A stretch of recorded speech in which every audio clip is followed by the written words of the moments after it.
Alright, welcome back. We're picking up right where we left off, and we're heading into the theater brothel of the Settites.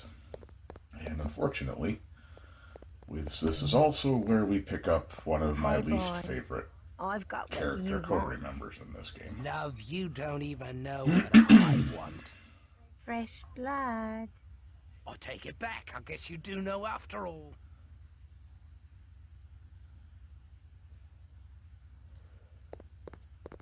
And here she is. Don't kill me! I'm not one of the Setites. I'm from Clan Toreador. Prove it. Who are Cry Cry Cry? You mean the American band Cry Cry Cry? Aren't they that acoustic trio that even though they're all songwriters only does covers of songs She by other is groups and one of performs the the most most depressing? whiny, useless, She's a horribly Tory, all right. written Please protect me. characters I'll in help this you with game. whatever you need. And the voice actor is not at fault. It's the character that they gave her to work with. I trust no one in this foul place. Oh, have a heart, Chris. Poor child. We'll take her with us. Oh, thank you. Thank you for freeing me. I've been trapped in that damn brothel for nearly a year. I was kidnapped by a handsome Setite who came to see me sing in a club. The snakes wanted you to give the mortals some bloody good fun, eh? Slip 'em a little taste of Cain's kiss, did ya? Most mortals love the delirium that comes from being a And as blood I've donor to mentioned, a if you vampire. know Vampire the Especially the way I Masquerade do it. lore and the Where's their Canaanite leader? clans and We have stuff, questions about illegal shipping. the That would tattoo be on his shoulders Lucia. and the She's insignia on the horribly back powerful. of She lives in a Pink's temple of jacket Set below the brothel. should be a bit of I a can't truly giveaway be as to free of what's her actually blood bond going on until with she's him, but dead. it's a while before If it anyone comes knows up about again. shipping, it's her. She I'll knows flush those everything the white Setites know. cheeks. Great. How do we get to her? In the storage area, there's a locked door behind a cheesy-looking stage backdrop of the Valley of Kings. There must be some secret way to open the door, but I don't know what it is.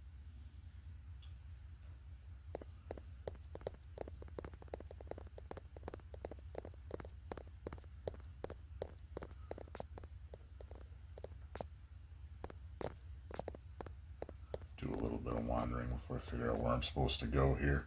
I'll wait till we actually get down into the lower levels to start talking about the Setites. Just kind of wanted to get a look around here. This is literally a brothel in an old London theater. It's not just called the theater brothel. My bet is the Setites took this over at some point, probably in the 1920s, which I'll explain in a minute.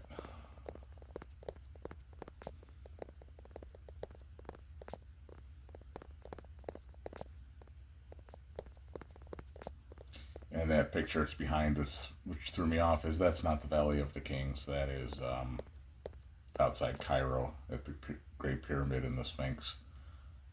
So, again, Lily's not that bright or useful. And there's a switch right there.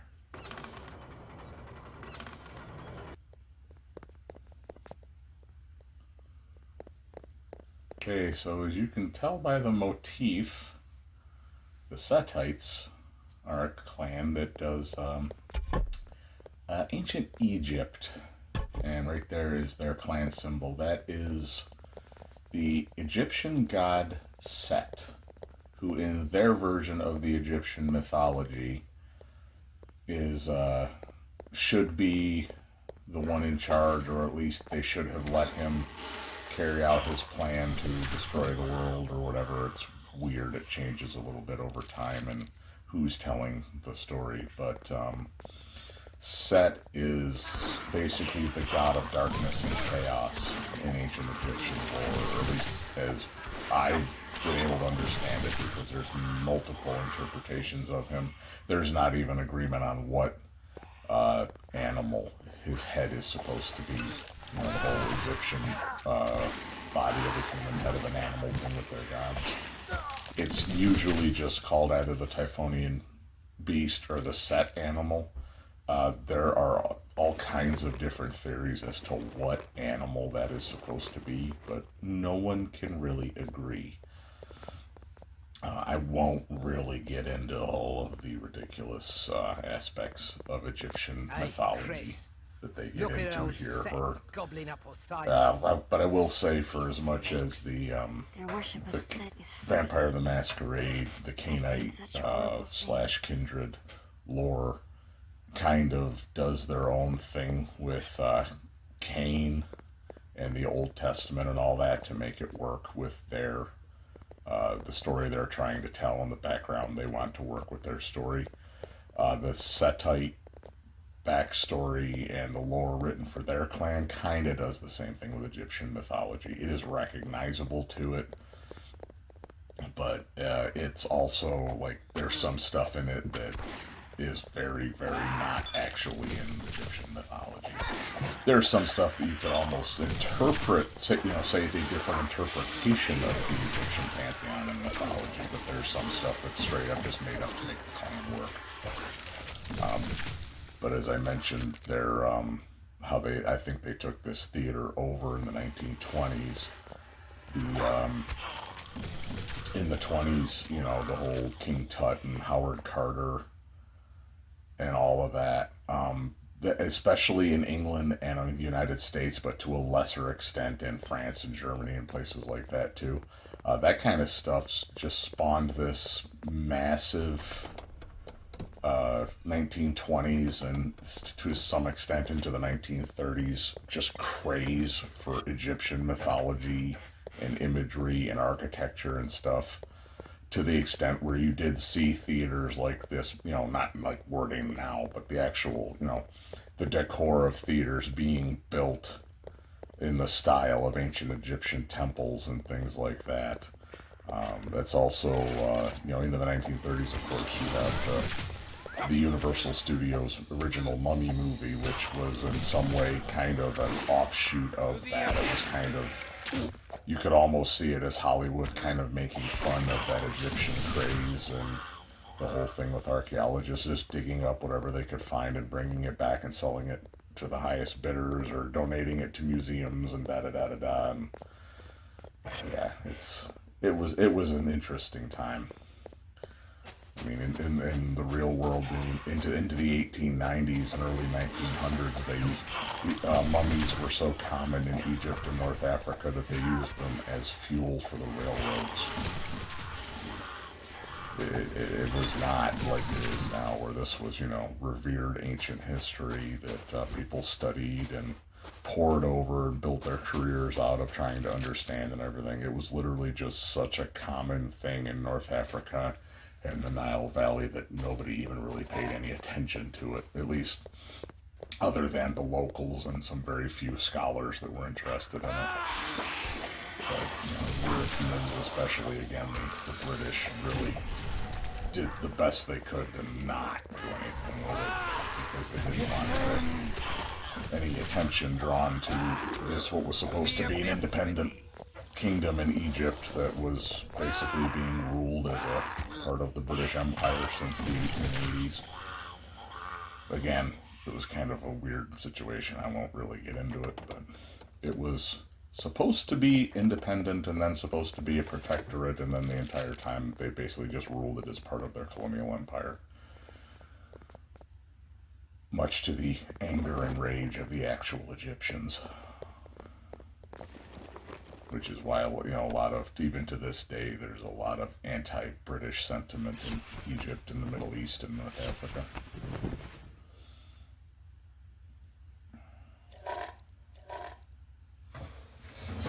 I'm gonna grab myself something to drink here.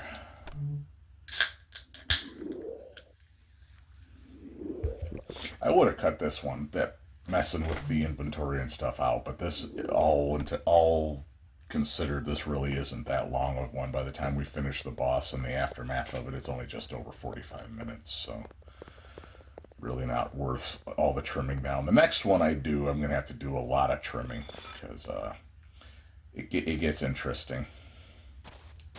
I will admit in the next one that I do a little bit of save scumming, but I actually deliberately did it. I ran it at one point where there's a really, really, really bad boss you run into. I ran it the first, like if you were running out the door not knowing what was there kind of thing. even though, you know, I clearly do, having played this game so much. But I did it like, you know, if you didn't know it was there, this is what it would be like to run into. And even with, you know, Kristoff being at the level he's at, just to give you an idea of how absolutely brutal that mission is. So, and if you know what I'm talking about coming up, if you've played the game, you probably know what I'm talking about. And I then go and figure out how to get. Now, see, I missed this. There's a little switch there. I don't find it till much, much later. There is a switch to open that door. However, what it unlocks is not even worth getting after all of that. So, I think it's actually the next playthrough on my way out of here, the second time you will see me find how to figure out how to open that. Because that was one I didn't notice the switch on the floor when I was looking at the wall back there. I was thinking it was just a clicking thing with the way the wall was designed and drawn in the game. And then when I came back, I don't know, something just clicked in my memory, and I remembered that it was, oh no, wait, that is an openable door. And if I remember right, the switch was, yep, the switch is right there. There's just something clicked just enough in my memory to let me open it up. Whereas the first time I was up there, I don't know if it was the angle I was looking at it or what, that same click didn't happen.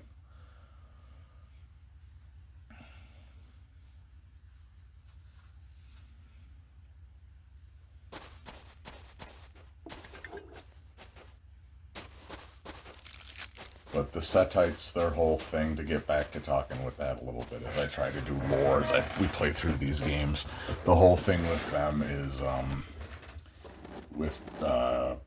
set in their version of the history and mythology being the god of chaos and corruption, but that is things that they revere. Basically, they try to corrupt mortals and other Canaanites and things like that to kind of get them to betray their own ideals and their own morals for pleasure or profit or power. And they're known for being like very much like the devil on your shoulder whispering in your ear, promising you great power and great things if only you will do terrible things to get them. And they also, weirdly enough, in the lore, have the reputation of having blood that is extremely delicious to other vampires, which is odd. But I think that was originally put in as a way to how they, one of the ways that they'll ensnare other Canaanites and get them to do what they want is by creating a blood bond and try to warp them and twist them to their own ends. So it's not one that really comes up a lot in actual game, but I think that was the intended of that little quirk of their physiology, I guess you'd call it. The icon you keep seeing of Set holding the staff with the head on it, that's supposed to be the head of Osiris.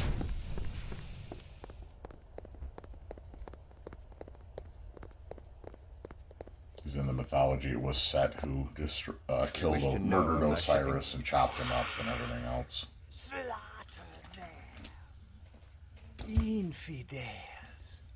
You will suffer the death of 1,000. And his greatest enemy in their version of the lore is Horus and I believe Horus and Osiris both, and the mummies, weirdly enough. Which, as I said, I'm not getting into all the lore because it is so weird and convoluted to try and get into the whole thing. I'll just touch on it.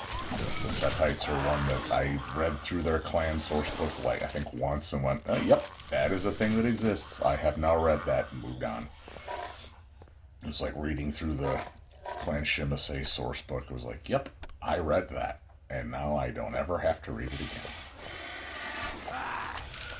And I know people who like playing Setite, and they are interesting in the novels and stuff, an interesting clan with an interesting perspective and mythology and stuff. It's just, for the way my interest in the game and what I play, it's just not anything that's ever appealed to me or even been anything I've tried to incorporate in any of the games I've run. Just not really a thing. Oh yeah, you'll also see that explosion back there. You'll see what happens in a little bit when you get hit by that. That's why I hit this dude with lightning, is because, yeah, that happens. And that's not even the worst little bit of fuckery that I take in this Setite temple.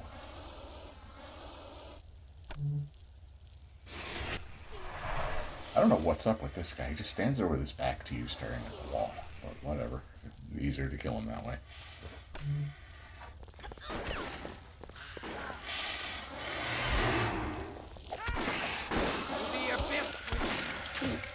Also, seeing as how the set animal is not a snake, I've never really understood why the snakes are such a big deal in the imagery and iconography of Clan Set, the followers of Set, Clan Setite, whatever you want to call it. It's kind of like I know the whole thing with the ancient Egyptian, and Cleopatra and the asp and all that, which I'm guessing might have been part of it, but it's just like, from what I can remember reading it and knowing actual Egyptian mythology, snakes have absolutely nothing to do with Set, but whatever. Maybe it was just a way to make them even more alien from the more mainstream European clans. I don't know.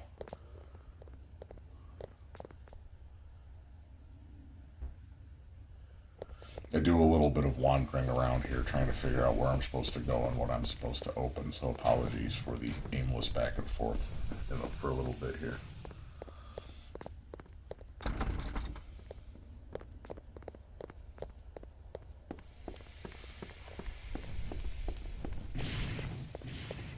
I was playing this during broad daylight while I had my son for the weekend while he was in the other room watching videos, so I was having a little bit of trouble seeing in the dark levels here, and at the same time a little bit distracted by talking to him and things like that. So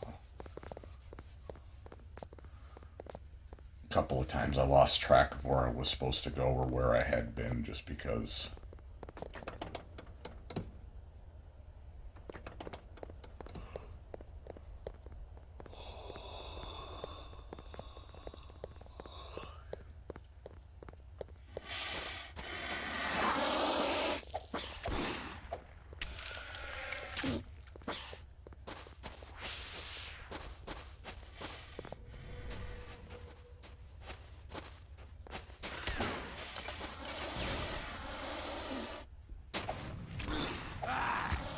this is also the last level, I believe, that I use this Inkern sword in for the time being.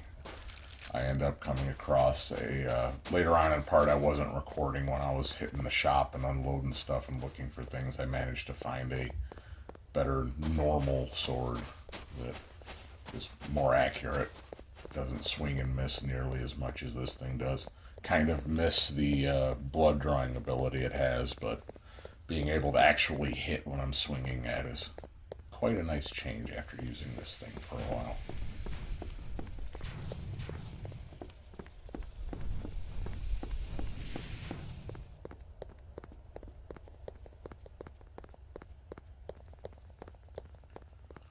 Once we get done with the bit of play in London here, is when we really run past the bits that I have played and recently enough for my memory of them to be clear.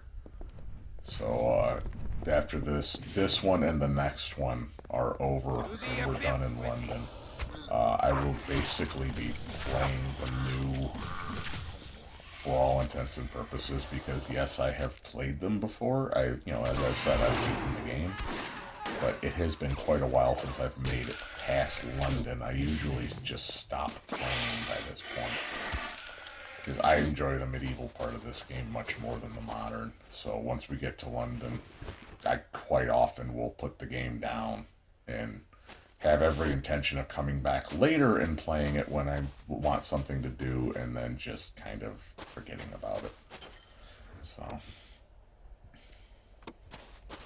but this time, this is kind of doing this to film it and put it on YouTube as the impetus and the motivation to keep going with it, even though I'm getting into the part of the game that I don't really enjoy as much as the earlier parts. I do very much prefer the medieval part of this game. But, as I've said with many other things, it is what it is. Yeah, well, thank you. A giant crate next to this thing with a lead pipe. That is so useful. Thank you for that. And oddly enough, the further down in this we go, and in the next level we're into, the more frickin' lead pipes we keep finding. The random drops of this game in the this and the subsequent level that I go into are really not doing me any favors. And I mean really not doing me any favors. I don't think I get anything good in this or the next one other than money. Even some of the cool and pretty powerful weapons that some of the opponents are carrying, they don't even drop so I can pick them up. Like, hey, this guy's using a frickin' grenade launcher that does incendiary damage and all this other stuff, but when you kill him, he drops a, pocket watch. Or a wooden stake, which a lot of have been dropped in this and subsequent levels. Really don't get. The abyss with you. Yeah, see, when it hits, it lights them on fire, raises their frenzy level because they're on fire.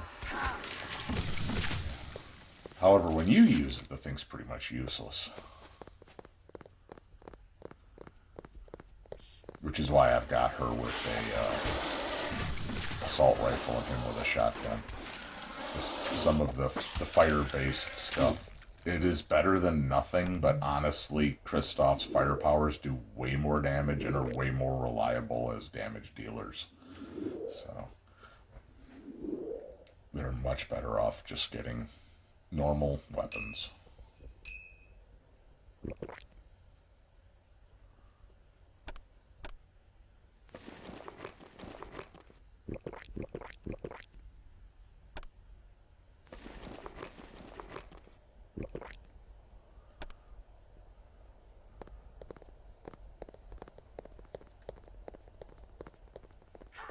Oh, there's another one. I just love a guy dressed like an ancient Egyptian priest, standing, in the bottom of this recreated ancient Egyptian temple, or, at least the Hollywood version of an ancient Egyptian temple and all that, firing an AR-15 at you.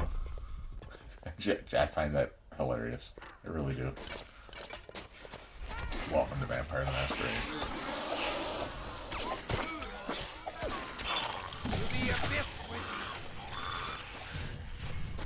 Yeah, and another one with a flamethrower.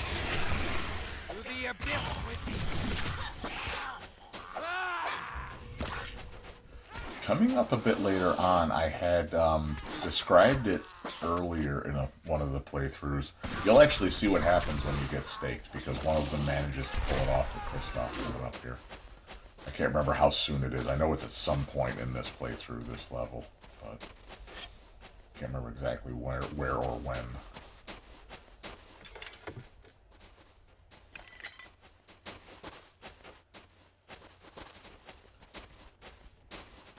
I think it's after this one, too, that at the shop, I managed to find some weapons to upgrade what they've got. I find an improved shotgun, and I think I give her a much improved, what do you call it?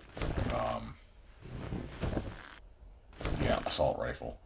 Still uses the same ammunition, so I don't have to unload I'm sorry, this one, she doesn't have one yet in this one.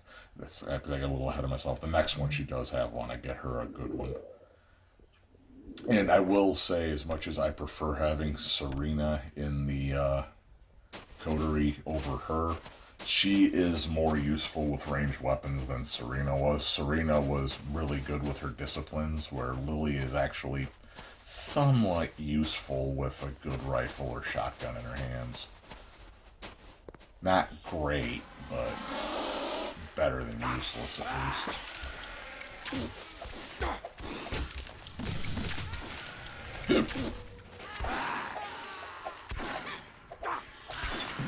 I think the one where he gets staked and everything else, when that part of this comes up, I think that was actually the moment I decided, alright, this sword has got to go. Because when we go in, we end up getting swarmed, and if I was actually able to hit anything with my sword, we might not have had the issues we ran into. Oh, also, he's carrying a CO2 powered stake gun. Yeah. Because, you know, vampires.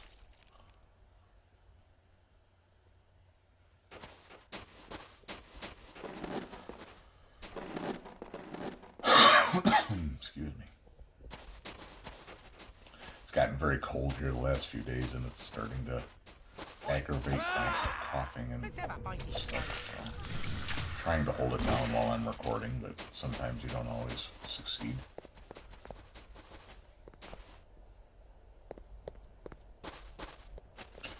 I don't know if you can tell, but I'm mainly just picking up stuff that I know I can sell for a decent amount. I'm not worried about really picking up weapons because nothing they're dropping is all that useful.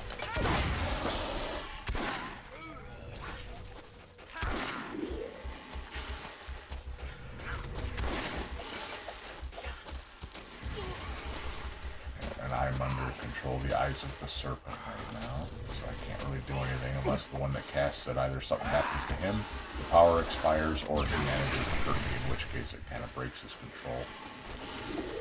So that's what I mean, that kind of stuff. I'm just standing here swinging away at this guy and not hitting him. I think he did more damage to himself with the back blast from his grenade launcher than I did with that frickin' sword, so it's downhill. And there's worse to come.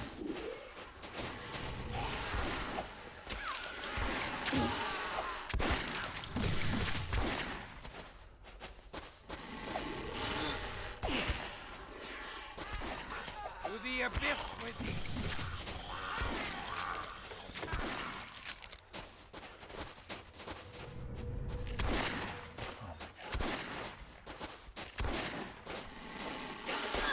The abyss with him.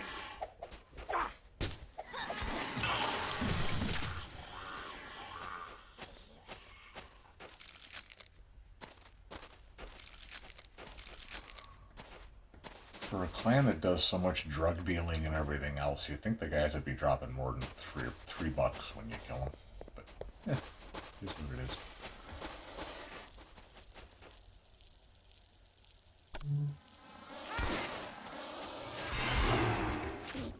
Yeah, with those asps, if you hit them with the Theft of Vitae, it pretty much instantly kills them because they don't have a lot of blood.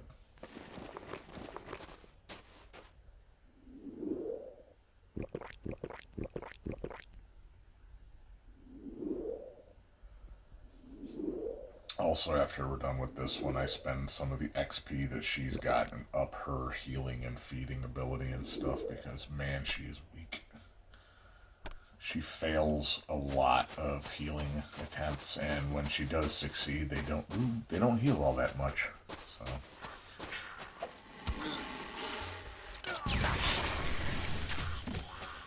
yeah, let's use a grenade launcher indoors. That's brilliant.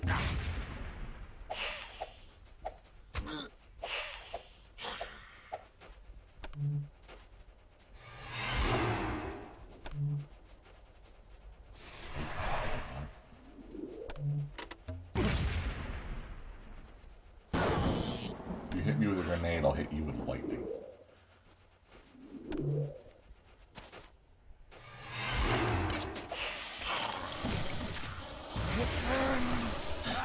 Even though he's dead, the thing still goes off sometime later. Where the hell? And this was also, when I said how dumb the AI in this can be sometimes, getting stuck in corners and things like that. This is one of those instances. It's bad enough when they won't get out of your way, but it's even worse when they can't figure out how the hell they get out of a corner. She just keeps running into this frickin' statue. Man, the AI is dumb in this game sometimes.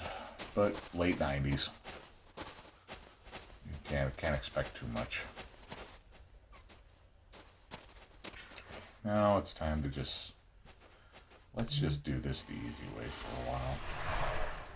We get out of the way of that, but those two are just standing there.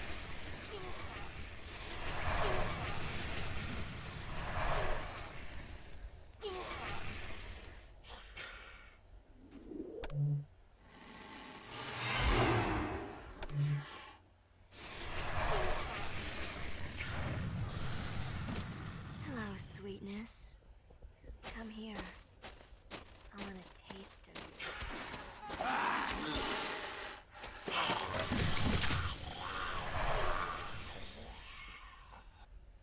Burn, baby, burn.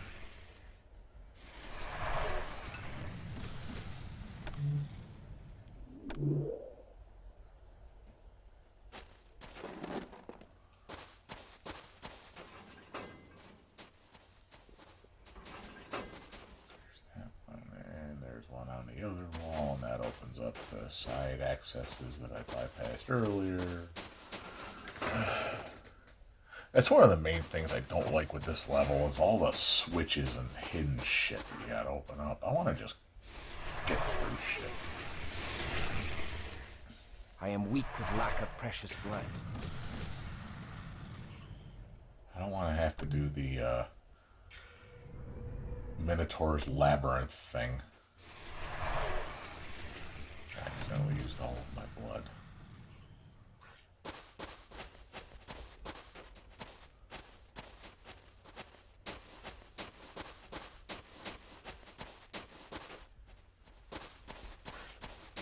I am weak with lack of precious blood.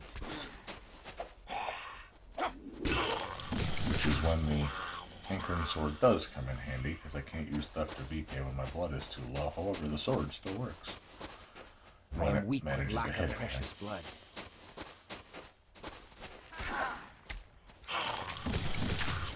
Now it's high enough that I can use it again. I find it funny that essentially you have to use blood to feed, but okay.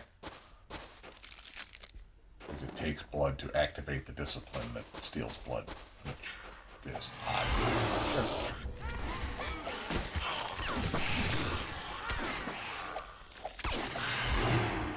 The abyss with thee.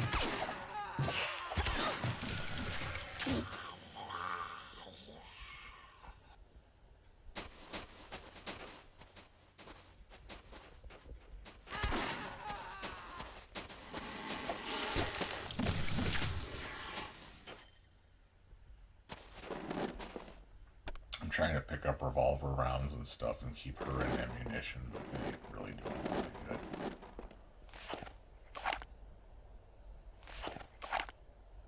I'm not sure if I can reload the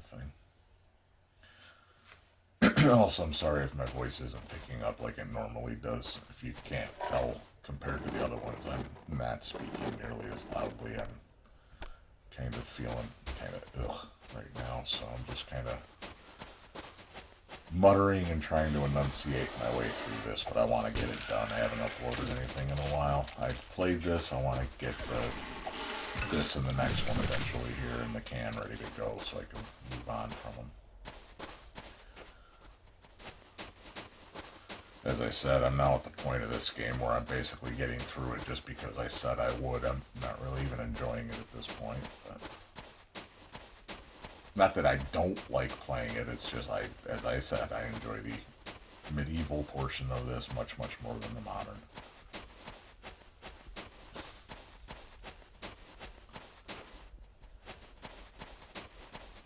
So I find it funny, if you look around, every one of those torch things has a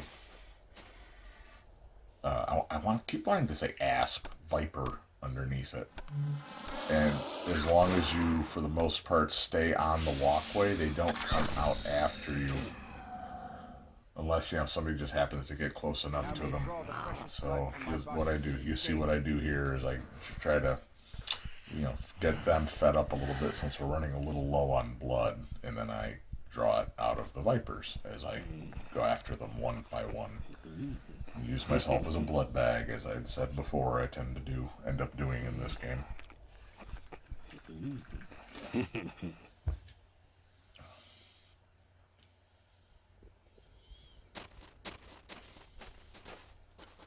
am weak with lack of precious blood.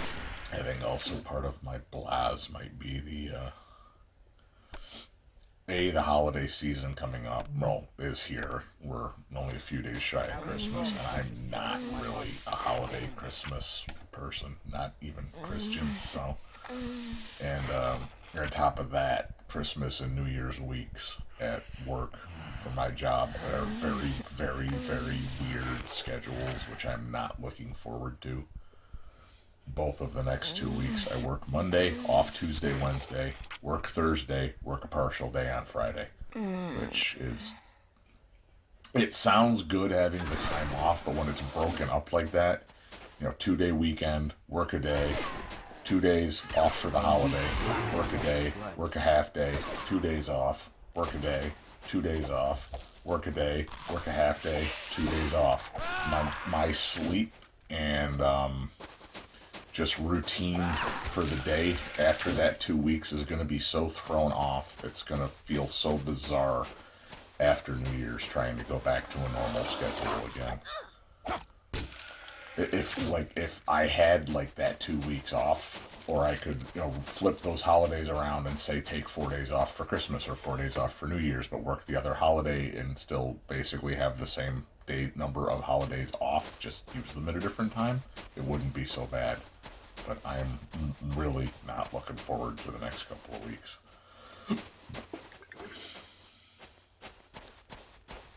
I'm somebody, things like that throw off my sleep routine, and when my sleep routine gets thrown off, everything else gets thrown off, and it just makes everything more difficult.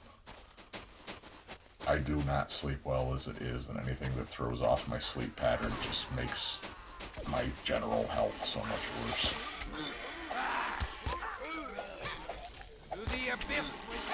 I get headaches, I don't have energy, I can't focus, I get stomach issues, everything else, all just because I can't sleep and I can't get into a routine and rhythm.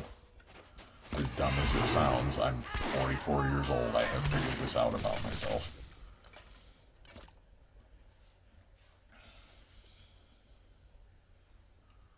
I mean, I'm somebody who sleeps so poorly, I could be tired to the point where I am, like, hallucinating. I'm like on my feet, walking, but basically might as well be sleepwalking because I have no freaking idea what's going on, and I'm almost to the point of hallucinating. And I will get home, get to bed, and will still lay there for 2 or 3 hours before I'm able to fall asleep.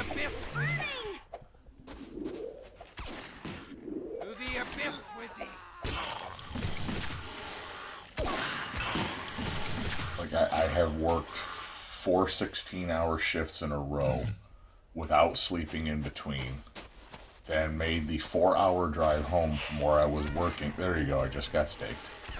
Made the 4-hour drive home from where I was working to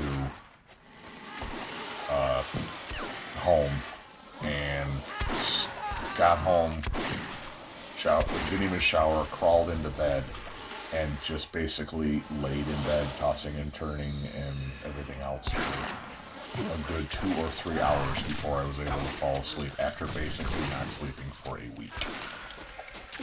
And it wasn't because I was overtired because of that week. That's how badly I sleep in general. I'm very lucky if I get more than 6 hours a night, and that's if, like, I could spend 12 hours in bed and get less than 12 hours of sleep because I wake up constantly. I can't fall asleep. Yeah. Or I should say, can't fall asleep, and when I do finally fall asleep, I can't stay asleep. I just keep waking up. And no, it's not sleep apnea. I've always been like this, ever since I was a kid. Family trips were so fun, not being able to sleep for the entire time. We are finally getting close to the end of this, so I will leave off at the end of this, and the next one we will pick up after we come out of the temple here. won't make you sit through me backtracking all the way through all this to get back out to the street to go to the next part. I'll pick up on as we're entering the next part.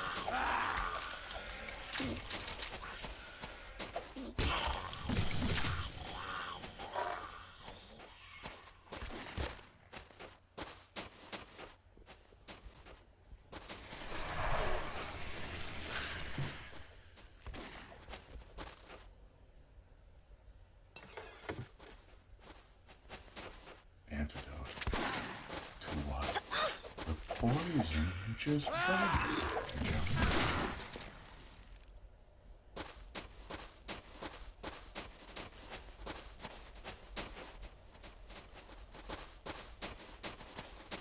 That's one thing I will admit had a huge influence on me as a kid. I loved the Indiana Jones movies.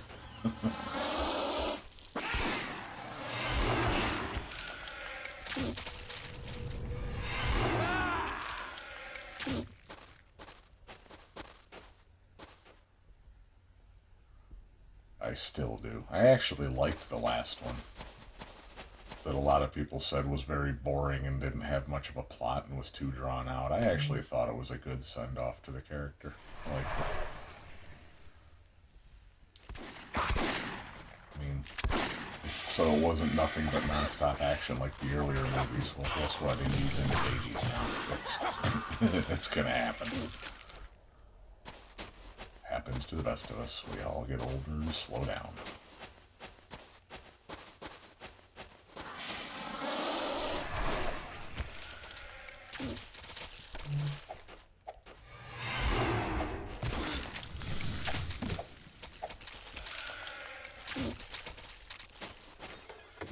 Hell, I'm only in my 40s and I'm already slowing down.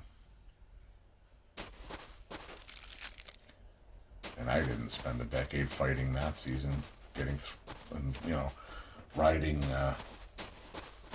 what do you call it, inflatable life raft down the side of a mountain in the Himalayas and getting taken in by a thuggy cult and all this other stuff. So, yeah. He went through a lot. He didn't even live that long at this time. Let alone that he was still jumping into that into the 50s and 60s.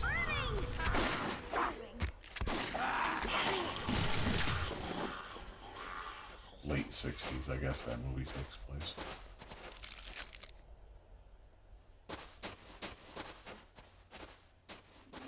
There we go, we're almost to the end of this. There's the boss, quote unquote, down there.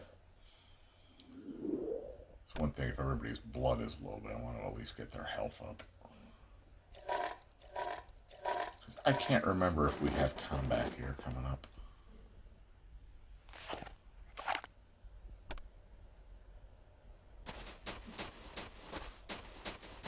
I should say going into this, I couldn't remember if we had combat. To the abyss with it. Because as you know, I do the voiceovers for these after I'm done playing.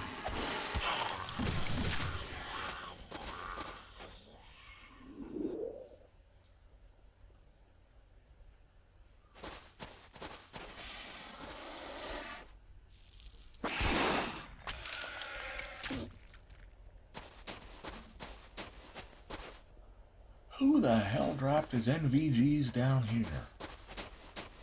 Man, some of these first sergeant is really pissed. Those things have been missing for a long time. Well, actually, this is 1999, so they hadn't been missing that long, but they were very expensive.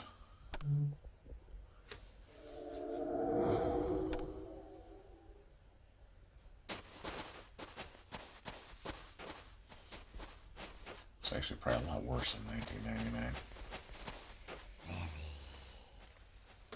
Is it you that assists? Another one where you can say they really went above and beyond with the character design for this one. How sharper than a serpent's tooth is an ungrateful I mean, they made the actual, transparent, gauzy panels on the dress so you can see everything underneath. Nay, tell us of thy shipping routes and free Lily of the bonds of blood. Then we shall part in peace. No. No peace with the Setites. We kill them. Quiet, lummox.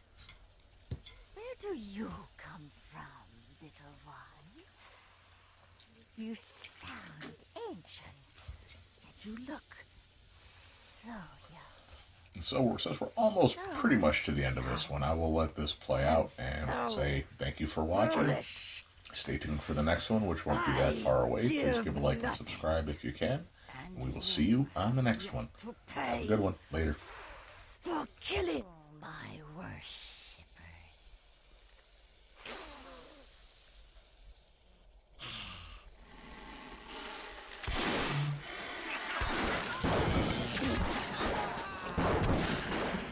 I am weak with the lack of precious blood.